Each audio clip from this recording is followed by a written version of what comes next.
Hello everyone, Equipment War here, and welcome to my build guide for my Freezing Pulse Switch.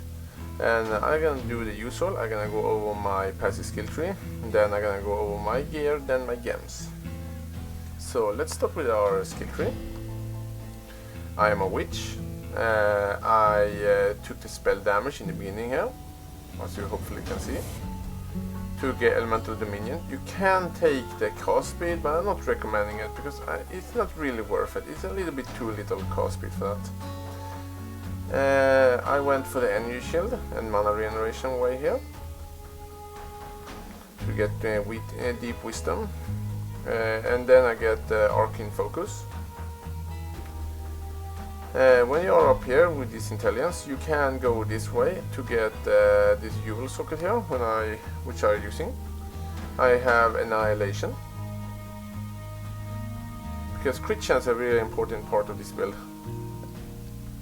And before you go any longer this way, you can go up here and take deep thoughts. But I don't recommend going this way yet. But yeah, I can show what I have here. I'm using Whisper of Doom and to use a dual curse, and I'm gonna talk more about that a little bit later. I also have Unnatural Calm, but I took them a little bit later in the game. I went this way down here. I'm going to take a Throat Seeker later when I'm leveling up. I'm going to take this critical multiplier here. Then I went for Written Blood to get a little bit more survivability, and also get the Doom cast, and I'm going to get this critical strike multiplier as well when I level. Chaos Inoculation I took when I was about level 60, something like that. And when I took Chaos Inoculation, I also took Infused Shield and all of these nodes here directly after. And when you're taking Chaos Inoculation, you must have Ghost River to get some energy shield back. I have taken Assassination. I'm thinking about taking Critical Extraction, these two Critical Extractions here. I have Trickstery and I have Freeze here in the Shadow area. You can probably do this build as a Shadow, but I'm recommending a Witch. I have Soul Sculpture, Coordination. The reason I have Coordination, it actually gives me Dexterity in increased cast speed, but it is the best way to get to the other nodes down there. I also have Sniper, it's a really nice note.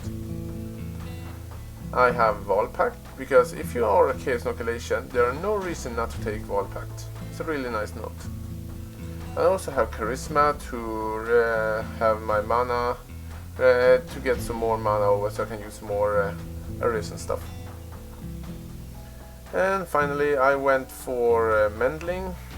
I also went for this note here. I can't pronounce it, I'm sorry.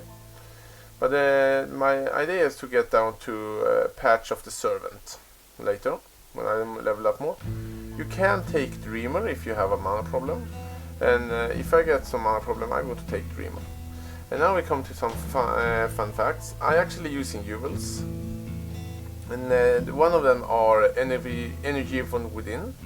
It's a really nice note. What I'm saying, really nice jewel. It increases my maximum energy shield, and all life in the radius is transformed to apply to energy shield instead. And Mending, it is a life and energy shield, and this jewel here makes these notes amazingly good. You can see 8% increase in maximum energy shield, both of them. This one is 16%, which are really nice. I have another one up here, which are the same thing. So you can actually take Heart and Soul, which will increase your energy shield as well.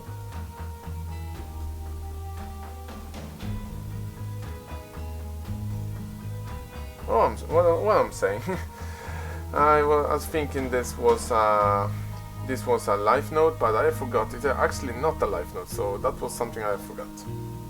But you can take Cruel Proportion to greatly enhance your energy and even get some increased elemental resistance, which is always nice.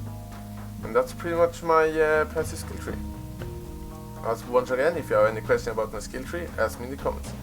And by the way, Whisper of Doom I used into a dual curse, and I'm going to show that in just a bit. And by the way, if another thing I'm going to take in the passive skill tree is actually nullification.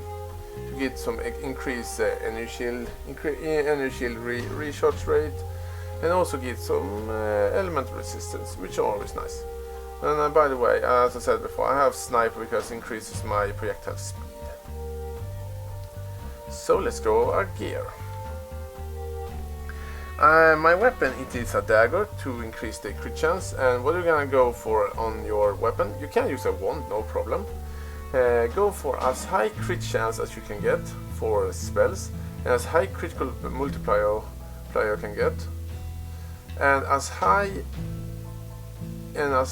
spell damage. Yeah, you probably understand. This one even have some resistance, which are nice, and I have extra mana on it. And this one, this ring, this ring here is almost a must-have. It prevents you from getting frozen, and when you have energy shield, that's a big problem. Believe me, that's a big problem. So Dream Fragments is actually a pretty nice ring to have in this build, and it also gives you a good amount of both mana regen and mana. I'm using Malagars, whatever they are called. These gloves are really good to this build, but there are some other options. You can actually, if you have a high enough crit chance, you can actually use the Face Breaker instead to get that nice critical strike multiplier on it. The belt I'm using Dorian's Invitation, the cold version. So I get life when I 0.2% of my cold damage is lit life, which are pretty nice. It gives me some armor, it gives me good resistance. It's a good belt, it's not that expensive either. I'm using this ring here. It's nothing special with this ring, it's just a good defensive ring. I'm using this armor here. It is a really high energy shield armor. I'm thinking about using Inquisition's Heart instead, which are another unique armor. And then that armor is excellent together with oh, I forgot what it was now. Chaos Inoculation, sorry. I don't have a fire link yet, so I'm using this one instead. This one is a really good helmet. It gives me all resistance, it gives me mana, it gives me a huge amount of energy. It's a really good helmet, and I actually find it myself, so I'm not trading this one. And if you want to get something like this, it will probably cost you a lot. So this is a pretty expensive helmet, but it's a really good helmet.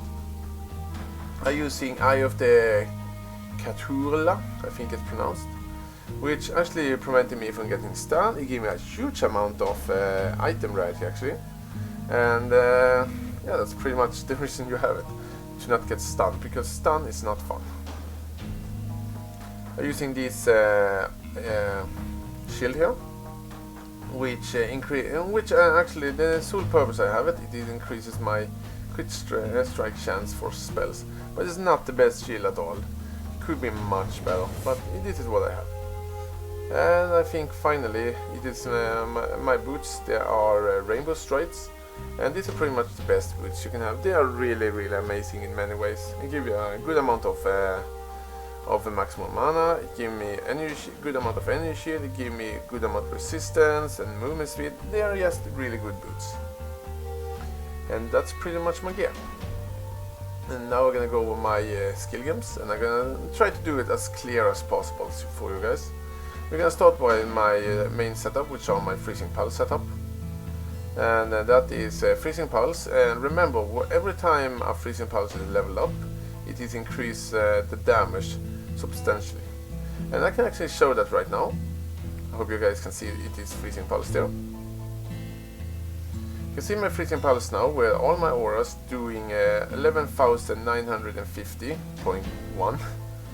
Here I have a level 2 power, which will increase the active skill games level by 1. You can see my damage now is almost 14,000. That will give me almost 3,000 more in damage. Actually, not quite. 2,000 more in damage. That's just one more level. So that's the power of when you're leveling up your gems. And but the Freezing Pulse, it is supported by Life Leech for just getting the enemy shield back for Ghost River. It is supported by faster casting, because you want to be fast when you're casting spells. And that is supported by faster projectiles. You have actually a pretty good amount of options for this one. You don't have to have faster projectiles. You can use a game like Hypothermia, which increases your damage against shield enemies, which are really nice. You can also use Ice Bite, which will give you frenzy charges when you're killing enemy and increase your chance to freezing them.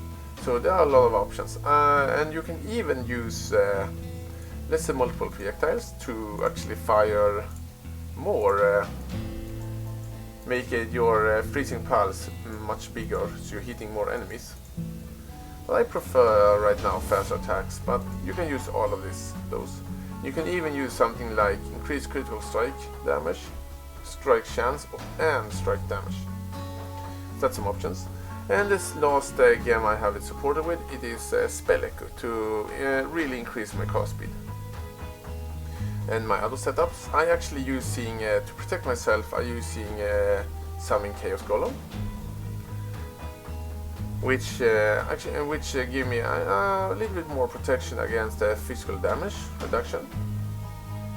And yeah, it's good to have it taking the attention from some of the enemies and protecting you. Oh, I'm sorry. I use, and he's supported by minion damage, but you can have minion life and whatever minion skills you think you want to have a turn. I'm actually thinking about changing this one to minion life instead. And he is supported by Empowered, because I still try to leveling this up to level 2, but it takes some really long time. And he gets some benefits from it. And also have increased critical strike damage there, not because he needed it, because I just leveling it up. So the real support that Chaos Golem have, it is actually just minion damage. These I actually using some auras or mana reserves, and one of them are Arctic Armor, which protect me against physical damage, which are really important in this type of build because you don't have any armor. As simple as that. And I'm using Hail of Ice. Give me a sec. I'm really sorry, I get interrupted. I'm sorry. I'm using Hail of Ice, which increases my damage on my spells. And also the enemy will explode when I kill them with ice, so that's a really nice thing. And yeah, I just leveling up a greater multiple projectile here. I'm using, now we come into a pretty much interesting thing. First I'm gonna show off my my last auras I'm using, which are Clarity. I have leveling up a Wrath. I don't know if I'm gonna use it or not, but I'm leveling up anyway. And I'm using a Discipline to give a huge amount of energy shield, as you can see. I have 6,980 and 68, almost 7,000 energy shield, which are really nice. Now we come to my two last setups. The first of them are my curse setup, which I'm using Ball Lightning. Let's see if we can find here a Ball Lightning. Which I just, when I finding some enemies, I just shooting a Ball Lightning in front of me, and I curse every enemy with a dual curse. And the dual curse I'm using, it is Frostbite, to increase the damage the enemy taking when I'm using ice to them. Which must be supported by Curse on Hit. And Assassin's Mark, so I use Assassin's Mark and Frostbite at the same time. So when I'm hitting an enemy, they will get cursed by both of them. They will take more damage from crits and get easier to crits, and take more damage from my cold spell. And my last setup, it is my, you can say, teleport setup, which are Lightning Warp with faster casting and less duration. Less duration makes so I can do it faster. And that's pretty much my setup. If you have any question about the build, please ask me in the comments. I will be happy to answer them. And thank you everyone for watching, and I see you guys next time.